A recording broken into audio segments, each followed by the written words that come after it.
Hello my dear students. मैं Sadhu sir Sadhu study centre के इस ऑनलाइन पोर्टल पर आप सभी का बहुत बहुत स्वागत करता हूं।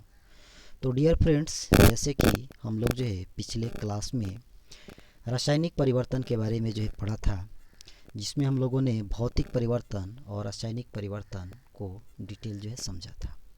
तो चलिए इसमें हम लोग समझेंगे रासायनिक अभिक्रिया के बारे में। तो रासायनिक अभिक्रिया, जिसको इंग्लिश में हम लोग केमिकल चेंज कहते हैं, तो रासायनिक अभिक्रिया को यहाँ पर हम लोग समझेंगे। तो रासायनिक अभिक्रिया वह प्रक्रिया जिसमें कोई पदार्थ अकेले या अन्य पदार्थों के साथ क्रिया करके नए गुण वाले एक या एक से अधिक पदार्थों का निर्माण करते हैं, तो उसे रासायनिक अभिक्रिया कहते हैं। रासायनिक अभिक्रिया केमिकल रिएक्शन के कहने का तात्पर्य यहाँ पर यह है कि रासायनिक अभिक्रिया एक प्रक्रिया है। रासायनिक अभिक्रिया एक प्रक्रिया है जिसमें कोई पदार्थ अकेले या दुकेले, या तो अकेले हो सकता है या दो हो सकता है या दो से अधिक हो सकता है, वे आपस में मिलते हैं, आपस में जुड़ते हैं और जुड़ने के बाद एक नए गुण वाले पदार्थ का निर्माण करते हैं, तो उसे हम लोग रासायनिक अभिक्रिया कहते हैं। जैसे एग्जाम्पल की यदि हम लोग बात करें तो देखिए, ये कैल्शियम कार्बोनेट CaCO3 को जब हम लोग गर्म करते हैं, ये गर्म करने का निशान है, ये आपका हीट करने का निशान है। तो जब कैल्शियम कार्बोनेट को गर्म किया जाता है तो वो CaO प्लस Ca2 में चेंज हो जाता है, परिवर्तित हो जाता है। तो यहाँ पर कैल्शियम कार्बोनेट अकेले ही पदार्थ है और इस पदार्थ को गर्म करने पर CaO कैल्शियम ऑक्साइड और कार्बन डाइऑक्साइड में ये टूट गया। तो इस प्रकार से इस पूरे को हम लोग क्या कहेंगे, एक रासायनिक अभिक्रिया कहेंगे, जिसमें कैल्शियम कार्बोनेट को गर्म करने पर कैल्शियम ऑक्साइड और कार्बन डाइऑक्साइड बना।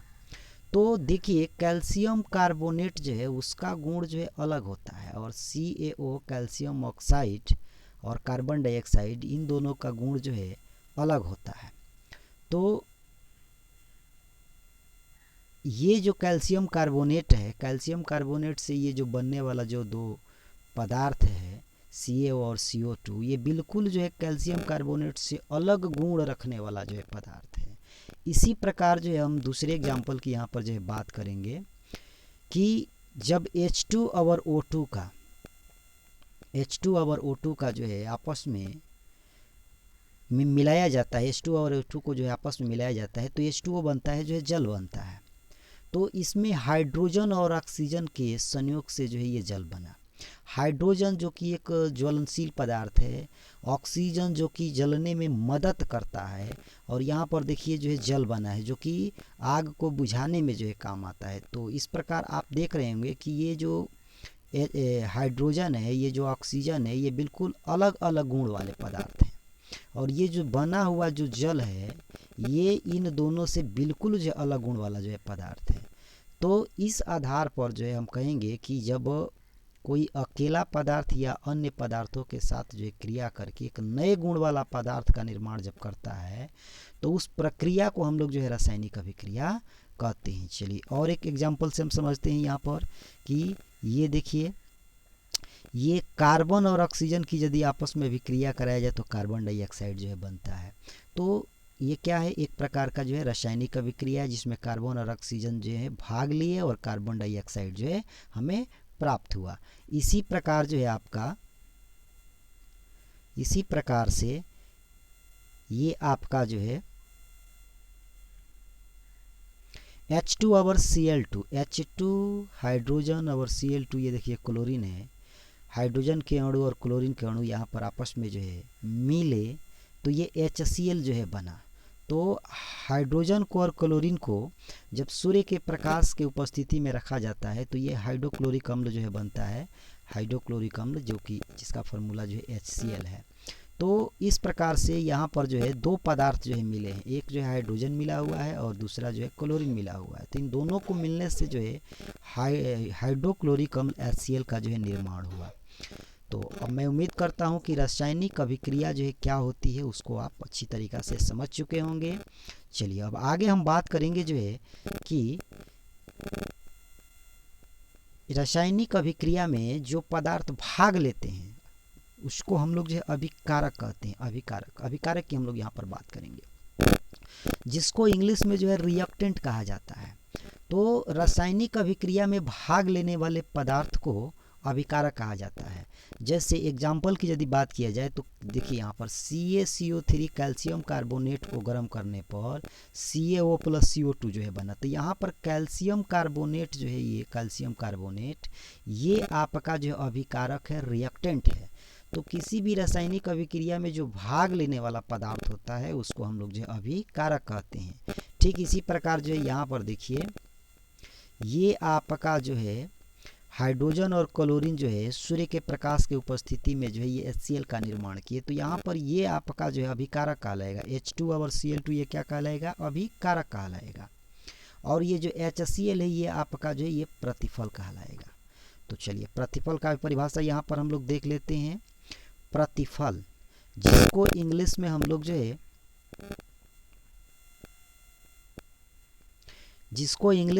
जो है प्रोडक्ट कहते हैं। प्रतिफल जिसको उत्पाद भी जो है हिंदी में कहा जाता है। तो रासायनिक अभिक्रिया के फल स्वरूप बनने वाले पदार्थ को प्रतिफल कहते हैं। कोई भी रासायनिक अभिक्रिया जो होती है तो उसमें जो पदार्थ बनता है, जो हमें प्राप्त होता है, तो उसको हम लोग जो है प्रतिफल कहते हैं, प्रोडक्ट कहते हैं। जैसे एग्जाम्पल की यदि यहाँ पर बात किया जाए, एग्जाम्पल की यदि मैं बात करूँ तो AgNO3 और HCl इन दोनों का जब आपस में अभिक्रिया कराया जाता है तो AgCl और HNO3 का जो है निर्माण होता है। तो यहाँ पर AgNO3 का के साथ जो है HCl को मिलाया गया। तो ये AgNO3 और HCl ये दोनों क्या कहलाएंगे? तो ये आपके अभिकारक हैं। और इनसे जो बनने वाला ये पदार्थ जो है ये आपका AgCl और HNO3 ये आपका जो है प्रतिफल कहलाएगा। तो जो हमें ये प्राप्त हुआ ये आपका प्रतिफल है, प्रोडक्ट है। और जो रासायनिक अभिक्रिया में भाग लिए, तो ये देखिए AgNO3 और HCl ये क्या है? ये रासायनिक अभिक्रिया में भाग लिए, तो इसको हम लोग जो अभिकारक कहेंगे। और ये आपका रासायनिक अभिक्रिया में प्राप्त हुआ है, ये रासायनिक अभिक्रिया में प्राप्त हुआ है, तो इसको हम लोग जो प्रतिफल कहेंगे। तो रासायनिक अभिक्रिया में भाग लेने वाले पदार्थ को अभिकारक कहते हैं, रिएक्टेंट कहते हैं। और रासायनिक अभिक्रिया में बने पदार्थ जो होते हैं उसको हम लोग जो है क्या कहते हैं? तो प्रतिफल कहते हैं। चलिए, तो इतनी बातें आप समझ चुके होंगे। अब बहुत ही इम्पोर्टेंट बात मैं यहाँ पे बताने वाला हूँ कि कोई भी रासायनिक अभिक्रिया होती है तो उसका क्या क्रिया विधि होता है, कैसे जो है कोई रासायनिक अभिक्रिया जो है होती है।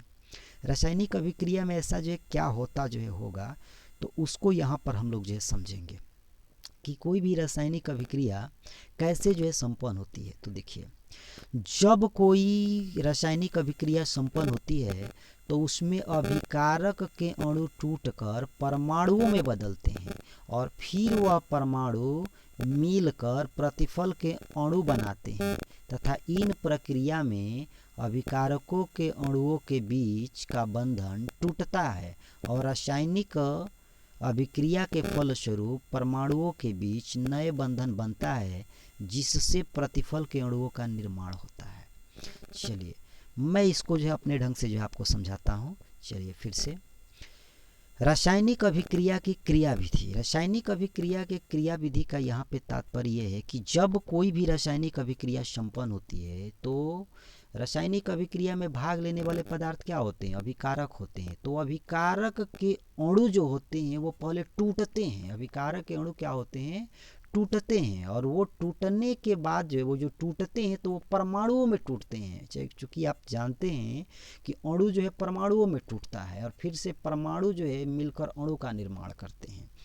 तो कोई भी रासायनिक अभिक्रिया जब संपन्न होती है तो उसमें अभिकारक के जो अणु होते हैं वो परमाणुओं में टूटते हैं और वह परमाणु जो है पुनः संगठित होकर पुनः जो है मिलकर वह उत्पाद के अर्थात प्रतिफल के अणु का जो है निर्माण करते हैं। और इस प्रक्रिया में जो है जब प्रतिफल के अणु का निर्माण होता है तो इस प्रक्रिया में जो है अभिकारक के अणुओं के बीच का बंधन जो है टूटता है, ब्रेक होता है, लेकिन प्रतिफल के जो अणु बनते हैं उनके बीच जो है बंधन जो है नया बंधन बनता है, उनके बीच का बंधन जो है ज्वाइंट होता है, एक नया बंधन का निर्माण होता है। तो इस प्रकार से जो है कोई भी रासायनिक अभिक्रिया जो है होती है। चलिए इसको जो है मैं एग्जाम्पल के माध्यम से आपको जो है समझाता हूँ। देखिए जैसे कि मैं कहूँ कि AgNO3 का अभिक्रिया जो है HCl के साथ जो है करा दिया जाए, AgNO3 का अभिक्रिया जो है HCl के साथ यदि कराया जाए तो यह AgCl और HNO3 में कन्वर्ट जो है हो जाता है।